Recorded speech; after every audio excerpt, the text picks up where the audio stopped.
Today we're going to go over certain aspects just to see if house sitting is something right for you. Now, yesterday I told you that I will be launching a house sitting guide, my very first house sitting guide for all of you who want to travel and not pay for accommodation. So with that being said, if you are a subscriber here, you know that I speak about my travels and of course not paying for accommodation because I am a house sitter. Now that I'm launching this guide, I said, wait a minute, maybe some people might need a little bit more information to see if it's something that they really want to do. And that's what this video is about today. So hello, my name is Felicia and this is In My Travels. Here we talk about local, national, and international travel. And I have been traveling for most of my life, over 30 plus years. And I am currently based here in the US, but that could be changing very soon. I'll let you know. I'll let you know more. So let's get started. Is house sitting something right for you? Let's go over number one.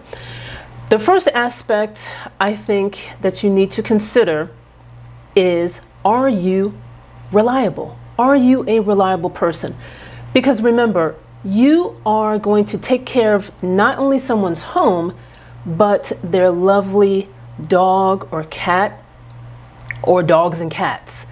Are you someone that the homeowner can rely upon to take care of their loved one and their household while they are away? That is so important.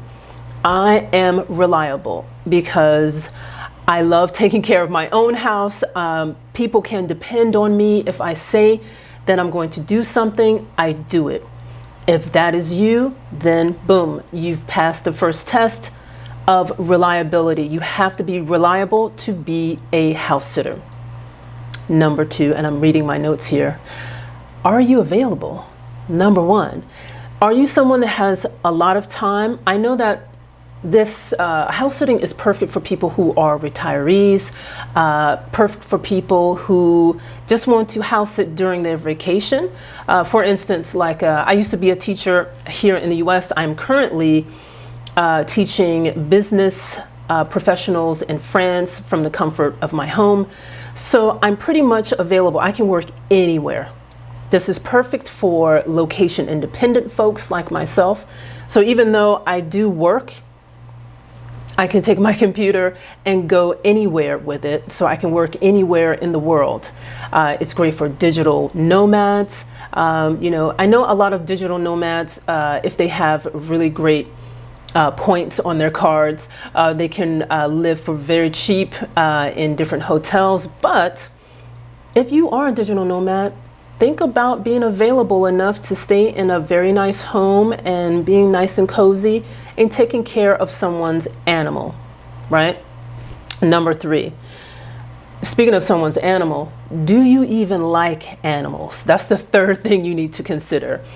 If you are someone who's skittish around animals, or you just, don't like animals, not to say that, you would harm an animal. It's just like you really don't like to be around animals, then house sitting is not going to be for you.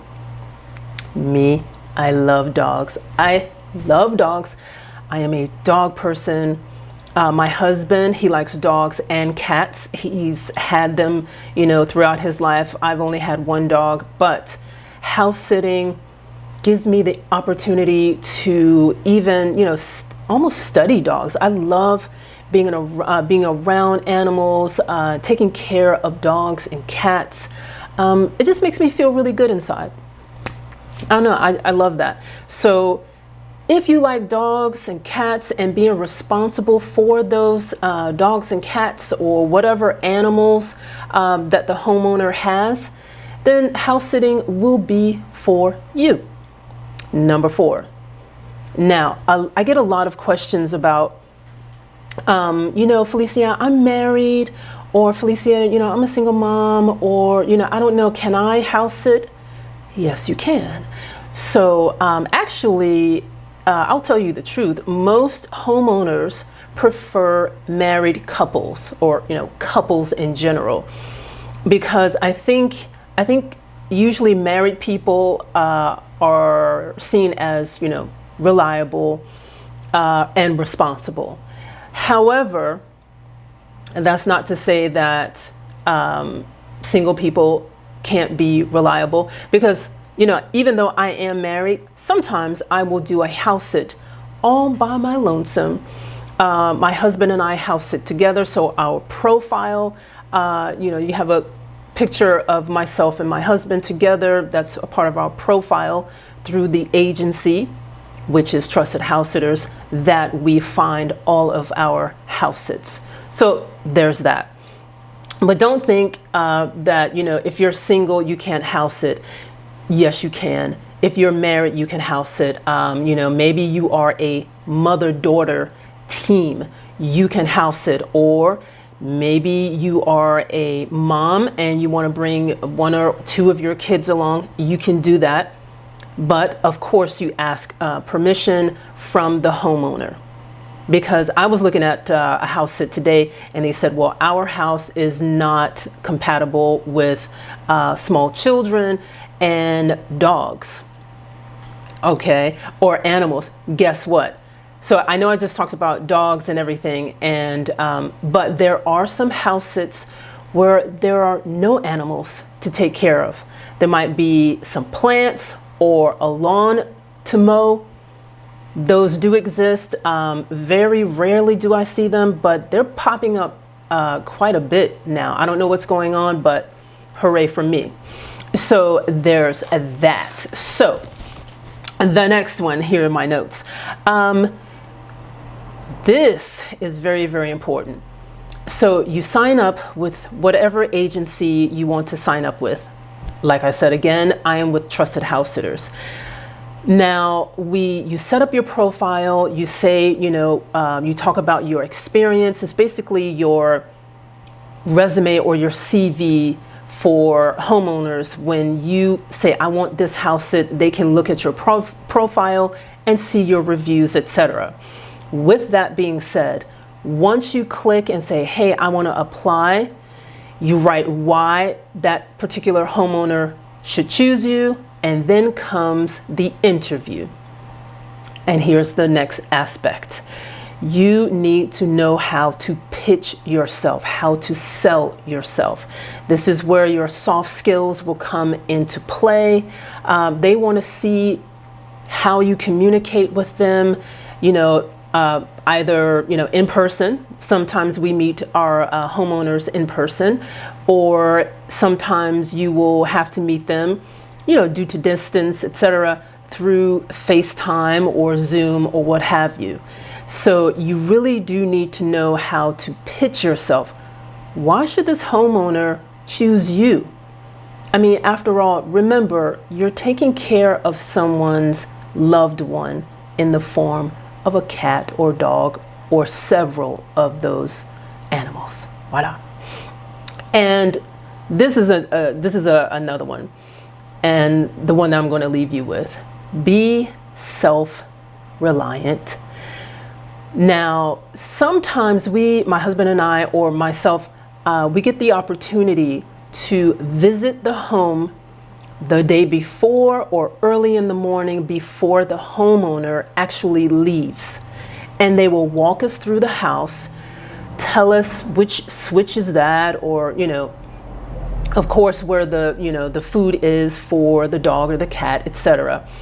But after they are gone, there might be questions that pop up like, okay, you have this beautiful espresso machine, right? And maybe you've never worked one yourself. You have to figure it out. You have to figure it out. That's why we have things like YouTube. So you can't always text and certainly, this is something I don't do. Don't text the homeowner while they are away doing all the things that they need to do with, what button should I push to get the darkest roast? Or what button should I push for the automatic blinds? Don't do that.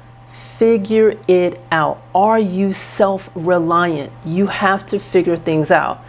And if you're wondering, oh, I wonder if there's a Where's the nearest, I don't know, bakery or something? That would be a question that I ask because I love baked goods. Get on your phone or the internet and look it up yourself. You don't want to disturb the homeowners with kind of trivial questions, things that you should know how to figure out on your own, because we're all adults here. You have to figure it out. And oh, and another thing. Now, while the homeowner is away, ask before. Here's another aspect. Be in good communication with the homeowner. Now, I know you said, Felicia, you just told me. I just said don't bother them with silly questions. That's what I just said. However, what I will do is send from time to time a little video with me and the dog or cat just sort of, chilling out, or just a cute little photo, just to let them know that their dog or cat or bird or whatever is being taken care of and they're having a good time with me. Voila. If these tips or aspects that I just sounded, do they sound like something that you could do?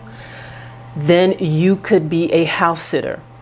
If you listen to me just now and you're like, ooh, I don't think, whatever, then it's not for you. However, if you have any questions or comments, please put them down in the comment section. Always, please subscribe and support this channel. The launch this Saturday for the house sitting guide, I hope it's going to be something that gives you great value. I think it's a pretty low price because, I checked around. A lot of people are charging twice or 3 times as much for the house sitting guide. But before you purchase, I just had to make this video to see whether, or to help you find out whether house sitting is something for you. Thank you so much for being here. Please like, comment, and subscribe to my channel. I need some support from you guys. I really want to do great things. As you know, the Paris trip is coming up very soon. Lots of things are going on right now, and you're going to see something very different on this channel very soon, and I hope you like it. Anywho, thank you so much, and I hope house sitting is something that you want to do. I love it. It has changed our lives. I've helped other people become house sitters. They love it. Why not you? But think about what I just said, and if it's something for you, great. If not, there are other ways to travel the world, but you won't get free accommodation. That's all I gotta say. That's all I gotta say. House sitting is free accommodation anywhere in the world, locally, nationally, and internationally. Have a lovely, lovely evening. Thank you so much. Bye-bye.